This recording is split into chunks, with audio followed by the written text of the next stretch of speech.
So this was the topic in the last class, and a few days back we started a new chapter, that is rate, ratio, proportion. And in that chapter, I told you that we will not be discussing rate and ratio. We'll be focusing on the word proportion. And in the first class, we did some introduction of proportion. What is proportion and what types of proportion are there? There are two types of proportions. First one is the direct proportion, and the other one is the inverse proportion. What is basically direct proportion? Direct proportion में हमने ये देखा था कि if there are two quantities and on increasing one quantity the other quantity also increases, तो हमने ये देखा था कि ये जो दोनों क्वांटिटीज हैं ये डायरेक्टली प्रोपोर्शनल होती हैं। ठीक है, एक क्वांटिटी को बढ़ाने से अगर दूसरी क्वांटिटी भी इंक्रीज हो रही है तो दिस इज डायरेक्ट प्रोपोर्शन।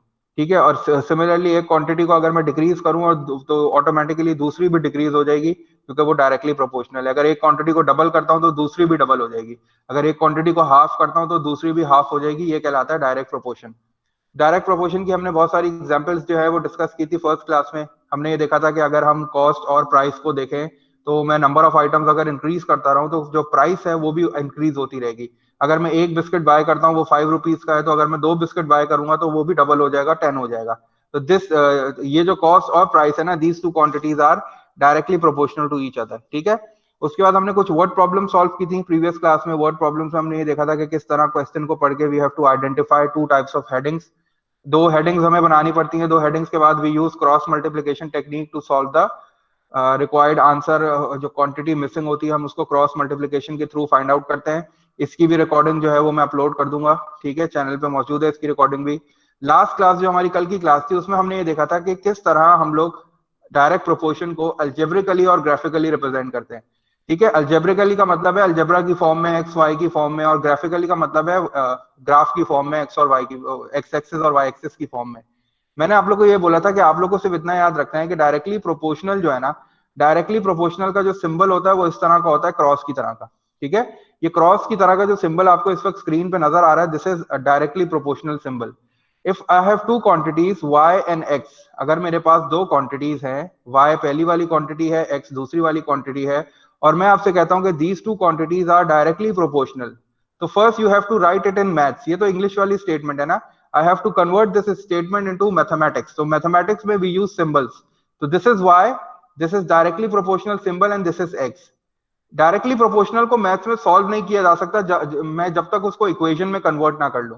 इसी वजह से मैंने इस डायरेक्टली प्रोपोर्शनल के साइन को इक्वेशन में कन्वर्ट किया था। उसका भी एक रूल है, जब भी आप डायरेक्ट प्रोपोर्शन के साइन को इक्वेशन में कन्वर्ट करोगे तो you have to add an equals to sign, और एक वेरिएबल ऐड करते हैं जिसको हम कहते हैं कांस्टेंट।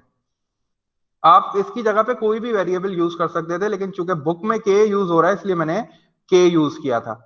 तो this is the final equation, y is equals to k x. ये डायरेक्ट प्रोपोर्शन की इक्वेशन है, ये हमें हर क्वेश्चन में बनानी पड़ती है। इसके बाद हम के की वैल्यूज फाइंड आउट करते हैं। वो किस तरह करते थे वो मैं अभी थोड़ा सा रिवाइज करा देता हूँ। फिर मैंने तुम्हें ये कुछ क्वांटिटीज से एग्जांपल दी थी कि अगर एक क्वांटिटी आपकी डबल हो रही है तो दूसरी भी डबल हो रही है, और जब आप दोनों क्वांटिटीज को डिवाइड करोगे तो आपके पास हमेशा आंसर एक ही आएगा। You will get the same number every time you are getting 2, every time you are getting 2, every time you are getting 2। ठीक है, इसका मतलब है कि these two quantities are directly proportional। ठीक है, तो ये काम हमें हर क्वेश्चन में करना है। मैं अभी एक क्वेश्चन भी डिस्कस कर देता हूं। और फिर मैंने तुम्हें बोला था कि if you have a graph and the graph is a straight line and it is passing through origin, अगर ये ओरिजिन से पास हो रहा है तो डेफिनेटली ये दोनों क्वांटिटीज डायरेक्टली प्रोपोर्शनल हैं। कभी कभार वो आपको ग्राफ देके भी आपसे पूछता है कि what is the relationship between two quantities, और अगर आपके ग्राफ इस तरह का नजर आए जिसमें एक स्ट्रेट लाइन है and this line is passing through origin, तो ओरिजिन से पास हो रहा है तो इसका मतलब है कि these two quantities are directly proportional. आगे चल के हम ये भी देखेंगे कि स्ट्रेट लाइन की जगह थोड़ा सा कर्व भी होगा, लेकिन it will always pass through origin. Origin वाली निशानी तुम्हें याद रखनी है कि जब भी आपकी लाइन ओरिजिन से पास हो रही है इसका मतलब है दोनों क्वांटिटीज डायरेक्टली प्रोपोर्शनल हैं। ठीक है, अभी मैं जो है वो ज्यादा कॉम्प्लेक्स नहीं कर रहा चीजों को। अभी बस ये याद रखो कि first this is the symbol of directly proportional and you have to convert this symbol into equals to, तो उसके लिए हमेशा इक्वल्स टू आएगा, हम कांस्टेंट के तौर पे यूज करते हैं। This is our final equation. देख लेते हैं कि कल हमने एक क्वेश्चन किस तरह किया था। एक क्वेश्चन में हमने इस तरह किया था कि हमारे पास ये जो येलो में स्टिकी नोट्स नजर आ रहे हैं ये हमारा क्वेश्चन था। ये पूरा क्वेश्चन लिखा हुआ है y is directly proportional to x and y is equal to 12 when x is equal to 4। पहला पार्ट हमेशा यही होगा कि आपको बताया जाएगा कि दोनों क्वांटिटीज का रिलेशन क्या है, डायरेक्ट प्रोपोर्शन है, इनवर्स प्रोपोर्शन है, and then you will be given two values. Every time you will be given two values. ठीक है, ताकि हम k की वैल्यू फाइंड आउट कर सकें। तो सबसे पहले आपने देखा कि y पहले लिखा है तो आपने y को पहले लिखा। डायरेक्टली प्रोपोर्शनल का साइन आपको पता है क्रॉस होता है, यूपी आपने क्रॉस पुट किया and then you have to write x, तो आपने x पुट किया। और फिर आपने इस डायरेक्टली प्रोपोर्शनल के साइन को नेक्स्ट स्टेप में you have to convert that sign into an equals to sign, तो y equals to you have to insert a constant kx and then after writing this equation y is equals to kx, ये directly proportional की equation होती है y is equals to kx। You have to find the value of k की value हर बार find करनी पड़ती है, उसके लिए वो हमें टू वैल्यूज गिवन देगा हर बार। y यहाँ 12 दे रहा है, x यहाँ 4 दे रहा है। You have to put these two values of y and x in this equation. की जगह पे आप 12 पुट करोगे, x की जगह पे आप 4 पुट करोगे and you will get the value of k, जो कि इस क्वेश्चन में 3 आ रही है। ठीक है, वो आपने y की जगह पे 12 पुट किया, k एज इट इज आ गया। x की जगह पे आपने 4 पुट किया, you have to find the value of k। 4 यहाँ मल्टीप्लाई हो रहा है, इधर आके डिवाइड हो जाएगा and the value of k equals to 3। ये आप वैल्यू वापस अपनी इस इक्वेशन में डालोगे तो ये आपकी फाइनल इक्वेशन आ जाएगी, जो कि हर क्वेश्चन में बनानी पड़ती है। This is the equation which is connecting x and y is equals to 3x। ठीक है, ये y और x का रिलेशन बता रहा है कि y जो है ना वो 3 टाइम्स x है। y की कोई भी वैल्यू होगी, x की वैल्यू निकालने के लिए उसको 3 से मल्टीप्लाई करते रहेंगे, y की वैल्यू आती रहेगी। This is the relation between the two quantities. इस इक्वेशन को बनाने के बाद आपके पास वो हमेशा दो पार्ट्स देता है। एक पार्ट में आपसे y की वैल्यू पूछता है, अगले पार्ट में वो आपसे x की वैल्यू पूछता है। You have to use this equation every time. हमने ये इक्वेशन लिखी, हमने क्वेश्चन पढ़ा। क्वेश्चन कह रहा था the value of y when x is equals to 8, मतलब y की वैल्यू फाइंड करनी है, x की वैल्यू 8 दे रहा है, तो यही इक्वेशन यूज करेंगे। इसमें y की वैल्यू फाइंड करनी है, x की जगह पे 8 पुट कर देंगे, 3 मल्टीप्लाई बाय 8, y की वैल्यू 24 आ जाएगी। नेक्स्ट क्वेश्चन में कह रहा है the value of x when y is equals to 12, तो y is equals to 3x। Equation दोबारा लिखी, डाटा लिखा, x की वैल्यू फाइंड करनी है, x is equals to question mark and the value of y is 21। Since I have to find the value of x, तो x की जगह पे मैं x लिखूंगा, y की जगह पे 21 इक्वल्स टू 3। ये 3 मल्टीप्लाई और इधर आके डिवाइड हो जाएगा, x की वैल्यू मेरे पास 7 आ जाएगी। इस तरह के बहुत सारे कल क्वेश्चंस किए थे मैंने। इसके बाद एक्सरसाइज 1A का क्वेश्चन नंबर 3 भी किया, उसके बाद मैंने क्वेश्चन नंबर 7 भी किया था, फिर मैंने 9 का पार्ट ए भी किया था, और जो कि टेबल की फॉर्म में था, हमने ये भी कल सॉल्व किया। ये भी आपको रिकॉर्डेड वीडियो में मिल जाएगा, इसको भी देख के सॉल्व कर लेना। होमवर्क मैंने आपको कल दो क्वेश्चन दिए थे, क्वेश्चन नंबर 4 और क्वेश्चन नंबर 12। क्वेश्चन नंबर 12 के वहां पर 3 पार्ट थे, 1, 2 and 3। This was the previous class work. ये हमने प्रीवियस क्लास का काम किया था। आज जो नया क्वेश्चन हमें करना है वो भी बिल्कुल इसी तरह का है। वो एक्सरसाइज 1B का क्वेश्चन नंबर 18, वो है question number 1, page number 18, D2। आपकी बुक D2 है, इसका चैप्टर नंबर 1 है ये। एक्सरसाइज 1B का क्वेश्चन नंबर 1 कर रहे हैं। इसमें बस थोड़ा सा चेंज ये है कि यहाँ y की कोई ना कोई पावर है। अगर आप क्वेश्चन पढ़ो गौर से तो मैं आपको क्वेश्चन पढ़ के सुना देता हूँ कि this is on page number 18, D2। अगर आप खोलो पेज नंबर पे, अगर आप जाओ, एक्सरसाइज 1B है वहां। क्वेश्चन नंबर 1 में पढ़ रहा हूँ। क्वेश्चन नंबर 1 में वो आपसे कह रहा है कि if x is directly proportional to y cube. आपने क्वेश्चन को पढ़ के उसको मैथ्स में कन्वर्ट किया, x is directly proportional to y cube. और फिर आपको पता है नेक्स्ट स्टेप में you have to remove this proportional sign. इस प्रोपोर्शनल साइन को रिमूव करेंगे तो we have to insert an equals to sign and a constant k। तो मेरे पास जो इक्वेशन आ जाएगी वो आ जाएगी x is equals to k y cube. ठीक है, x is equals to k y cube and then I have to find the value of k। मुझे k की वैल्यू फाइंड आउट करनी है। तो आप जैसे ही क्वेश्चन आगे बढ़ोगे, उसने लिखा है and x is equals to 32 and y is equal when y is equals to 2। तो वो x और y दोनों की वैल्यूज आपको इस स्टेटमेंट के बाद दे रहा है। and why is he giving the value for x and y? Because we have to use these two values to find the value of k। हमें ये दोनों वैल्यूज यूज करके k की वैल्यू फाइंड आउट करनी होती है हर question में। तो हम यही करेंगे। x की जगह पे we will put 32 and y की जगह पे हम लोग 2 पुट करेंगे। लेकिन एक चीज याद रखना कि 2 पे फिर क्यूब भी लगाना, वरना अगर आपने क्यूब नहीं लगाया तो your whole answer will be wrong, क्योंकि इक्वेशन है x is equal to k y cube. ठीक है, ये चीज को जरा थोड़ा गौर से देखना। सॉरी सॉरी, दोबारा बोलो। सर वो वहाँ पे के लगा हुआ है, वो क्वेश्चन के अंदर नहीं है। मुझे बात बता सकते हो के कहाँ से आया? वो के हमारे पास रूल होता है ना, हमने कल की क्लास में ये चीज डिस्कस की थी कि जब भी डायरेक्टली प्रोपोर्शनल के साइन को आप हटाओगे, whenever you will replace this directly proportional sign you have to add an equals to and a k as well। इन दोनों के बगैर आप इसको कन्वर्ट नहीं कर सकते। देखो यहाँ डायरेक्टली प्रोपोर्शनल का साइन था, अगले में देखो डायरेक्टली प्रोपोर्शनल का साइन नहीं है, मैंने इक्वल्स टू और कांस्टेंट का साइन यूज किया। आप भी इसी तरह यूज करोगे हर बार। अगर आपने इक्वल्स टू का साइन यूज किया और के यूज नहीं किया, आपने गलत काम किया। ठीक है, ये मैंने जो है वो शुरू में बताया था। इधर भी हमने यही किया। ठीक है, हमने क्या किया, हमने लिखा x is directly proportional to y cube and now I have to remove this directly proportional sign। तो directly proportional sign को हटाने के लिए I have to introduce an equals to sign and a constant as well। ठीक है, तो यही काम मैंने किया, x ऐसे ही आ गया, y क्यूब एंड में ऐसे ही आ गया। अब in order to find the value of k, वो हर क्वेश्चन में आपको दो वैल्यूज देता है, x की वैल्यू भी देगा और y की वैल्यू भी देगा। यहाँ x की वैल्यू उसने 32 दी है, यहाँ y की वैल्यू 2 दी है। We just have to plug in these two values. x की जगह पे we will put 32 equals to k will be as it is since we have to find the value of k, then y cube, y is 2, so I will write bracket 2 and then cube। 2 cube means 2 multiplied by 2 multiplied by 2 means 8। 2 times 2 is 4 and 4 multiplied by 2 is 8। 8 और k दोनों यहां multiply हो रहे हैं। अगर मुझे k की value चाहिए तो I have to remove this 8। मुझे यहां से इस 8 को रिमूव करना पड़ेगा और मैं जब 8 को रिमूव करूंगा तो वो यहां मल्टीप्लाई हो रहा है, इक्वेशन की दूसरी साइड पे जाके इनवर्स ऑपरेशन हो जाएगा and it will get divided.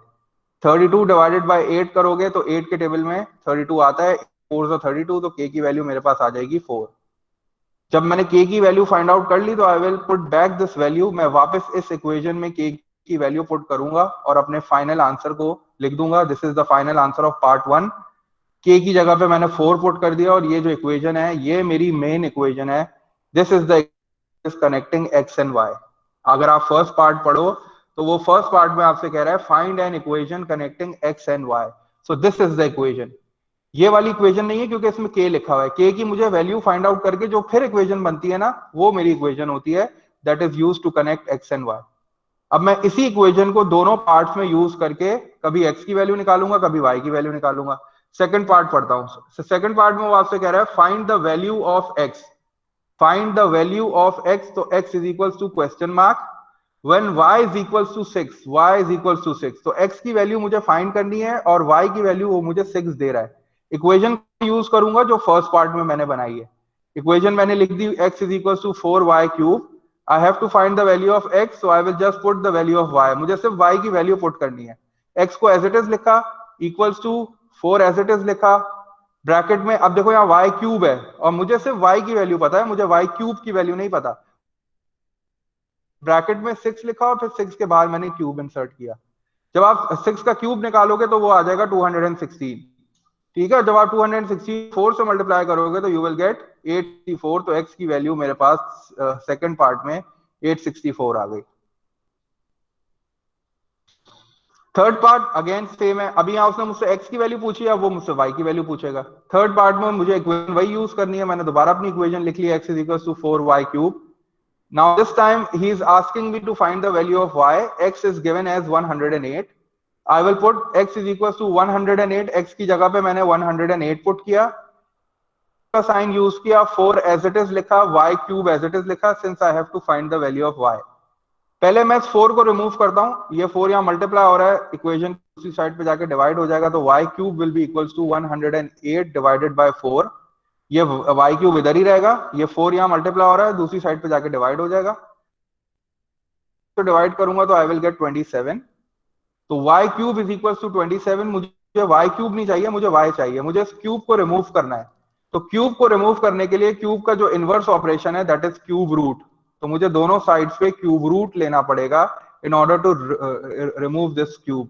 हमने ये देखा था कि जब भी स्क्वायर रूट होता है तो उसको रिमूव करने के लिए हम स्क्वायर लेते हैं क्योंकि ये दोनों इनवर्स ऑपरेशन है, और जब भी क्यूब रूट होता था तो हम जो है वो इसको रिमूव करने के लिए दोनों साइड्स पे क्यूब ले लेते थे। इसी तरह हमने यहां भी यही काम किया। क्योंकि यहाँ क्यूब था तो मुझे क्यूब को रिमूव करने के लिए क्यूब रूट लेना पड़ा, क्योंकि दोनों एक दूसरे के इनवर्स ऑपरेशन है ना। जब भी आपको स्क्वायर को रिमूव करना होगा आप स्क्वायर रूट लोगे, और जब भी आपको स्क्वायर रूट को रिमूव करना होगा आप स्क्वायर लोगे। क्यूब रूट को रिमूव करना है क्यूब लोगे, क्यूब को रिमूव करना है क्यूब रूट लोगे ऑन बोथ साइड। तो मुझे यहाँ क्यूब को रिमूव करना था और इसलिए मैंने cube root on both side ले लिया। तो ये वाला क्यूब रूट और ये क्यूब तो कैंसिल हो गया, यहाँ y आ गया। और जब आप कैलकुलेटर से क्यूब रूट ऑफ 27 निकालोगे, मतलब वो एक ऐसा नंबर फाइंड करोगे जिसको 3 बार मल्टीप्लाई करूं तो 27 आए, ये क्यूब रूट कहलाता है। तो 3 मल्टीप्लाई बाय 3 मल्टीप्लाई बाय 3 जो है वो 27 होता है। तो इसका मतलब है कि the answer of cube root of 27 is 3, क्योंकि 3 ऐसा नंबर है जिसको मैं 3 बार मल्टीप्लाई करूंगा तो I will get 27। So the value of y is 3। ठीक है, तो ये क्वेश्चन तुम लोग के साथ मुझे शेयर करना था ताकि तुम लोग को थोड़ा सा आइडिया हो कि स्क्वायर, क्योंकि कल हमने जो क्वेश्चन सॉल्व किए थे उसमें कोई पावर नहीं थी, उसमें बिल्कुल x directly proportional to y, y directly proportional to x ऐसा होता था। तो आज मैंने क्वेश्चन करा दिया जिसमें पावर भी है, इसको कॉपी कर लो जल्दी से, ठीक है। और फिर तुम लोग क्वेश्चन नंबर 2 ट्राई करोगे, एक्सरसाइज 1B का क्वेश्चन नंबर, ठीक है। मैं क्लास 8 वाले स्टूडेंट से बात कर रहा हूँ, क्लास 8 के स्टूडेंट्स जो है वो इस क्वेश्चन को जल्दी से कॉपी करेंगे और उसके बाद एक्सरसाइज 1B का क्वेश्चन नंबर 2 ट्राई करेंगे ऑफलाइन होके। ऑफलाइन होके क्वेश्चन नंबर 2 ट्राई करोगे। और हमारा क्वेश्चन था x directly proportional to y cube, ठीक है। ये क्वेश्चन में लिखा हुआ था 1B, अगर तुम खोलो तो 1B का पेज नंबर 18 में ये लिखा हुआ है कि x जो है वो डायरेक्टली प्रोपोर्शनल है y क्यूब के। और जब मैं डायरेक्टली प्रोपोर्शनल का साइन रिमूव करता हूं तो मुझे इक्वल्स टू और k इंसर्ट करना पड़ता है, ठीक है। तो ये इक्वेशन मैंने कल भी बनाई थी। आज सिर्फ एक डिफरेंट है कि y पे पावर है। कल हमारे पास जितने भी क्वेश्चन थे उसमें y पे कोई पावर नहीं आती थी, मतलब दोनों लीनियर थे, दोनों पे 1 1 पावर थी। लेकिन आज जो हम क्वेश्चन कर रहे हैं उसमें क्यूब आ गई। तो अब हमें इस k की वैल्यू फाइंड आउट करनी है। k की जो वैल्यू फाइंड आउट करने के लिए वो मुझे क्वेश्चन में x की वैल्यू भी दे रहा है, y की वैल्यू भी दे रहा है। अगर तुम पहली लाइन गौर से पढ़ो तो उसमें x की वैल्यू दे रहा है हमें 32 और y की वैल्यू दे रहा है 2। इन दोनों को यूज करके y x की जगह पे 32 पुट किया, k की जगह पे k रहने दिया, मल्टीप्लाई बाय y की वैल्यू 2 है और यहाँ क्या है 2 पे क्यूब लगा हुआ है, तो मैंने ब्रैकेट में 2 लिखा और 2 के बाहर क्यूब लिख दिया। 2 का क्यूब कितना होता है 8, 2 मल्टीप्लाई बाय 2 मल्टीप्लाई बाय 2 8 होता है। 8 यहाँ मल्टीप्लाई हो रहा है, इधर आके डिवाइड हो जाएगा, k की वैल्यू 4 आ जाएगी क्योंकि 32 और 8 को डिवाइड करो तो 4 आता है।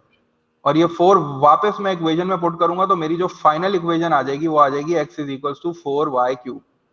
अब मैं इसी इक्वेशन को दोनों पार्ट्स में यूज करके अपने एक फर्स्ट पार्ट में मैंने x की वैल्यू निकाली, y की वैल्यू 6 दी हुई थी। अगर तुम सेकंड पार्ट पढ़ो तो सेकंड पार्ट में वो मुझसे कह रहा है find the value of x when y is equals to 6। x की वैल्यू बताओ जब y की वैल्यू 6 है, ठीक है। तो मैंने y की जगह पे सिर्फ 6 पुट करना है, तो y क्यूब है तो इसीलिए मैंने ब्रैकेट किया, 6 लिखा और क्यूब लिख दिया। कैलकुलेटर से सॉल्व करोगे 6 का क्यूब और उसको मल्टीप्लाई करोगे 4 से तो तुम्हारे पास आंसर आ जाएगा 864। सही सर। और फिर यही इक्वेशन दोबारा यूज करोगे अगले स्टेप में और y की वैल्यू फाइंड आउट करोगे। अब तुम्हें y की वैल्यू फाइंड करनी है लेकिन y पे क्यूब है, तो इस क्यूब को हटाने के लिए तुमने क्यूब रूट लिया दोनों साइडों पे, तो तुम्हारे पास y की वैल्यू 3 आ गई।